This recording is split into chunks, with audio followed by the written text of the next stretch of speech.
What's happening, brothers and sisters? It's your brother Eva Jesus, liberator of the people. And today I want to come to talk to y'all about this Summer of the Gods. What is Summer of the Gods? Summer of the Gods is the summer where you become the best you, where we become the best us, where you find your purpose and where you bring you forth that purpose onto the community. And for us as blacks and Africans, the Summer of the Gods ain't about trading algebraic knowledge, and by algebraic knowledge I mean knowledge that may be good to know but won't have no use in the everyday world. The only knowledge that we need to become gods is the knowledge of knowing who the fuck we are as individuals.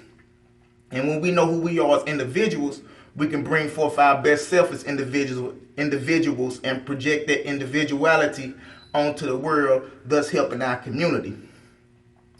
So that is what we'll be focusing on. I be going around getting interviews from gods and goddesses who have found their purpose and who are projecting their purpose onto the world and helping out our community with their purpose.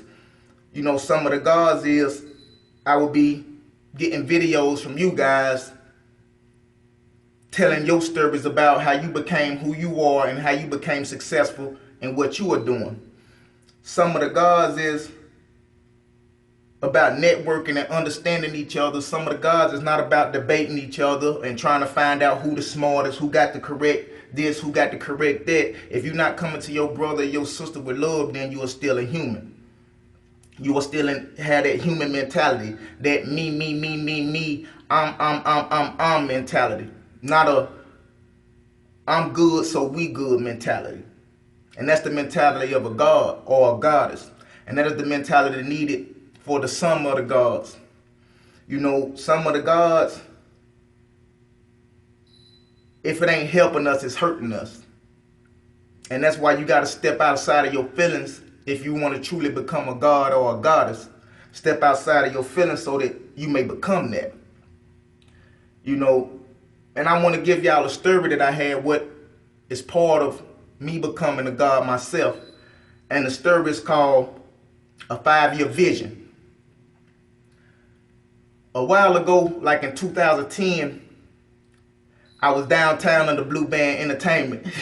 And if you don't know what Blue Band Entertainment is, that's, when you catch a Fed charge, they give you a blue band instead of an orange band like if you catch a state charge. So I was under Blue Band Entertainment. And I never prayed in my life, But I sincerely prayed and I told God, I said, God, show me the truth. And I'll try my best to follow you. Because if I got to do this 15 years, I'm going to be lost forever. And I meant that from my soul, And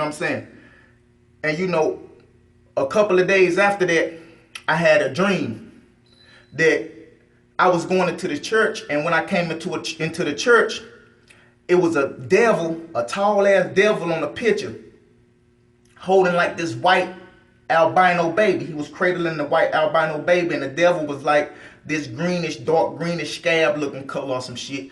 And he had long skinny arms, long skinny legs with a thick body, And he was looking, smiling while holding this white albino baby.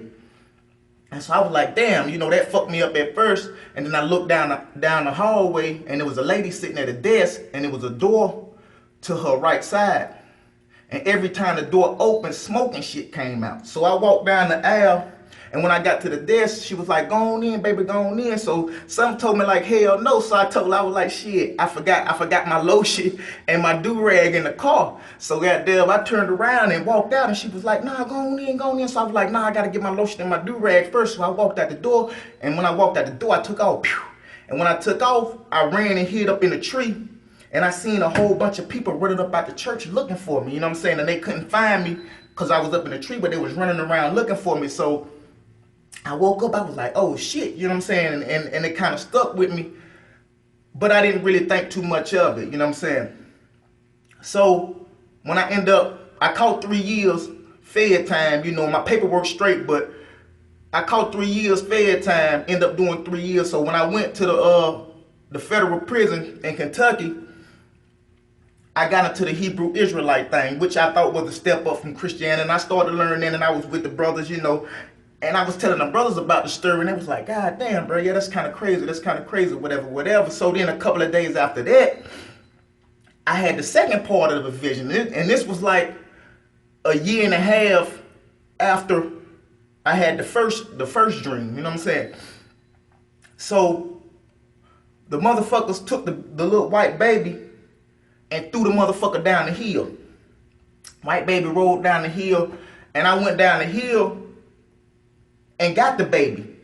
And when I got the baby, I took the baby up on stage in front of all of the brothers and sisters. You know what I'm saying? It was Hebrew brothers and sisters dressed in African, like African dashiki type clothing, all that type of stuff.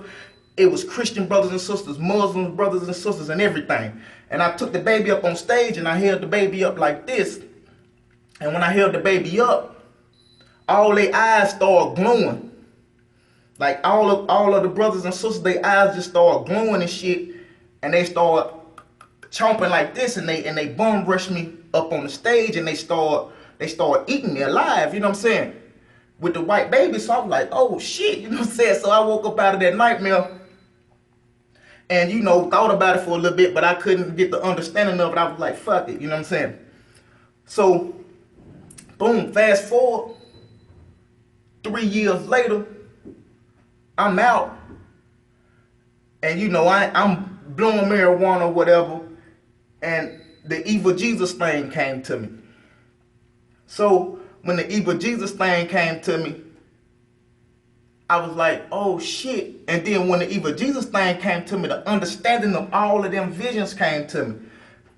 Excuse me. The vision of the devil holding the white baby was the devil cradling the truth. Because the devil, which was the church and these other religions, which was evil for us, was hiding the truth away from us. The white baby was the truth. And then, you know, once I didn't want to go into that indoctrinated system and I turned around, the people tried to come out and catch me to bring me into that indoctrinated system. But I hid from that indoctrinated system, and I was up in a tree, which was, I was up in consciousness, you know what I'm saying?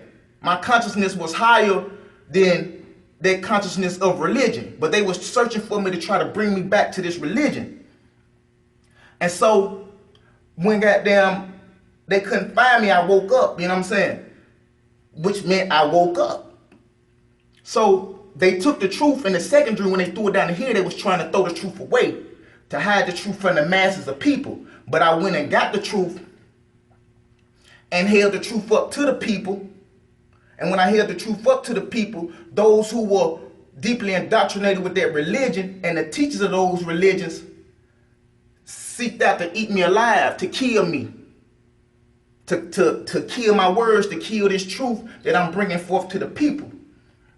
And when that shit hit me, I was like, God damn, you know what I'm saying? Fuck me up.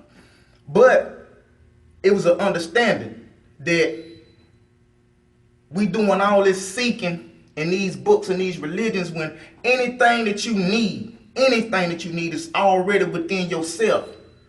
See, once you find out what is within yourself, then you can go out and find the tools that help you get better. Like, if I knew in myself that I want to be a car mechanic, I'm not going to go out and seek computer shit to learn about computers. No, because I'm a car mechanic. Once I find out I'm supposed to be a car mechanic, I'm going to go seek all the knowledge about being a car mechanic from those before me. But see, we don't know our purpose, so we seeking and getting all this stuff from everywhere, but we're not able to put it to use because we don't know who we are. Once we find out who we are, then you can go seek the knowledge from others that was in your field to help you to shoot past them and to further their mission for liberation. And with that being said, I love y'all. I love us. And we will end this with a God's prayer. Don't bow your head like the oppressor taught you to. Look up, for Black Power loves you. And it goes like this. I am a God. I am connected to the universe because the universe is within me. I was once human because I was taught by man to be a servant of man.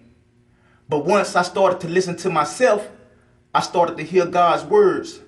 And once I acted on God's words, I became those words. And once I became those words, I found my purpose. And once I found my purpose manifested itself. And once my purpose manifested itself, I became a God, creator of my own destiny, breathing life into those around me, making them gods also.